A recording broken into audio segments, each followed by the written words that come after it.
नमस्ते, प्रणाम। हम खेसारी लाल यादव सबके पैर छू के प्रणाम कर रहा हूँ। आज सुबह आँख खोलते ही इतनी दुख भरी मैसेज मिला मुझे कि समझ में नहीं आया कि हम क्या करें।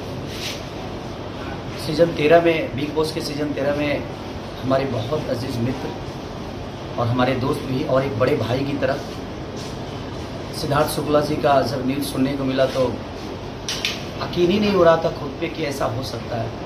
क्योंकि मैं सीज़न 13 में हमारी लड़ाइयाँ भी दोनों भाइयों की हुई, वो प्यार की लड़ाइयाँ थी। और मैं जब सीज़न 13 के बिग बॉस से बाहर आ रहा था तो सबसे ज़्यादा अफसोस सिद्धार्थ शुक्ला जी को ही हुआ था, क्योंकि मैं उनको बाबा बोलता था और हमारी कोई पहले से परिचय नहीं थी। लेकिन बिग बॉस के सीज़न 13 में ही हमारी मुलाकात उनसे हुई।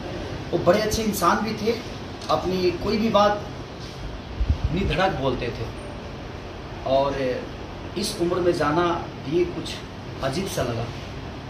तो क्या बोल सकते हैं, बस मैं भगवान से ही प्रार्थना करूँगा कि उनकी आत्मा को शांति दे और ऐसे लोगों को इतनी जल्दी मत बुलाओ इस वक्त, क्योंकि अभी बहुत कुछ करना था। इस इंडस्ट्री को बहुत आशा थी उनसे, हम सबको आशा थी। एक अच्छी पर्सनालिटी के साथ, एक अच्छे विचारधारा के साथ अपने जीवन को चला रहे थे। मैं उस माँ को सादर प्रणाम करता हूँ, क्योंकि आज उस माँ पे क्या गुजर रही होगी। क्योंकि मैं सिद्धार्थ बाबा के माँ से भी मिला था जब फाइनल में मैं गया था, तो बड़ी प्यारी है वो।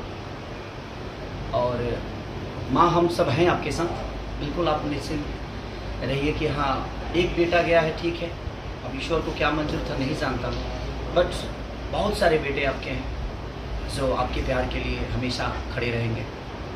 तो दिल से ये दुख भरी बातें हैं, क्या बोल सकता हूँ मैं, बट मैं ईश्वर से ही प्रार्थना करूँगा कि भगवान ऐसे अच्छे लोगों को और इतने जल्दी मत बुलाइए, ये धरती सुनी सुनी हो जाती है। Thank you.